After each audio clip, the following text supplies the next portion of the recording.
สวัสดีครับครับผมสวัสดีคนที่รักรถทุกท่านเลยนะครับวันนี้ผมมารีวิวครับสินค้าตัวขายดีครับตัวนิยมที่ลูกค้าจำเป็นต้องใช้เลยเขาเรียกว่าตัวทำความสะอาดเบาะผ้าพรมกำมะหยี่ไวนิลสักหลาดนะครับผมไม่ว่าจะเป็นพวกรองเท้าที่เป็นผ้ากระเป๋าที่เป็นผ้าโซฟาที่เป็นผ้าที่ในบ้านนะครับสามารถใช้ได้หมดเดี๋ยววันนี้ผมมารีวิวก็คือลูกค้าซื้อไปเยอะแล้วแต่บางคนบอกว่าใช้งานยังไงนะครับเดี๋ยวมารีวิวให้ดูนะครับผมแนะนำตัวนี้เลยตัวเดียวจบครับของทางเพจขายดีสุดเยื่อบุหลังคาก็ใช้ได้ครับผมใช้ได้โดยตรงเดี๋ยวมาดูวิธีการใช้นะครับดึงหัวออกมาครับข้างบนหัวจะเป็นแปรงนะครับเป็นแปรงนะครับผมนี่ครับด่างสกปรกมาจากอะไรครับผมพวกคราบน้ำชากาแฟครับผมหมึกจาระบีครับทุกอย่างครับเกี่ยวกับอาหารด้วยหรือว่าเป็นพวกนมเยี่ยวสุนัขยิ่งดีเยี่ยวสุนัขเนี่ยลูกค้าเวลาไปใช้เนี่ยมันเห็นผลเลยไม่ต้องรอนานนี่ครับการใช้งานนี่ง่ายมากนะครับเขย่าฉีดไปเลยนะครับผมซึ่งตัวน้ำยาพวกนี้เป็นโฟมเนี่ยฉีดไปเลยง่ายๆเลยครับฉีดไปเลยครับผมฉีดออกมานี่รู้เลยว่ามีกลิ่นหอมครับเป็นกลิ่นส้มนะครับผมฉีดเสร็จเนี่ยตัวโฟมเนี่ยมันทำความสะอาดโดยการสลายคราบแล้วก็ดันพวกคราบสกปรกขึ้นมาครับผมดันพวกคราบสกปรกทุกอย่างเลยที่ว่าเป็นคราบสกปรกนะครับหลังจากนั้นครับง่ายสุดๆเลยเรามีหัวแปรงครับถูเบาๆครับแค่นั้นเองถูไปเลยครับง่ายๆนี่ครับผมถูไปเลยที่เป็นคราบด่างนะครับถูไปเลยนี่ครับง่ายมากครับผมง่ายๆเลยนะครับถูไปเลยพวกคราบสกปรกครับถูไปครับผมนี่ครับโหมีกลิ่นหอมมากนะครับมีกลิ่นหอมมาก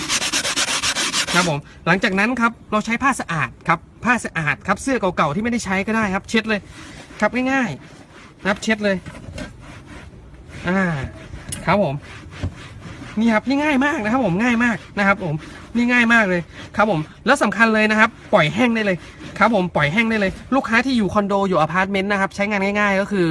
เปิดแค่กระจกไว้ทิ้งไว้ไม่เกิน10-20 นาทีนะครับมันจะแห้งทันทีแต่วันนี้ผมจะมารีวิวให้ดูก็คือผมใช้ไดร์เป่าเลยมันจะได้เร็วขึ้นนะครับผมนี่ครับเรามีไดร์เป่าร้อนให้ดูเลยนะครับจะได้รู้ว่าเวลามันแห้งแล้วเป็นไงครับจากคราบด่างๆเมื่อกี้ครับง่ายมากเลย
ง่ายไหมครับ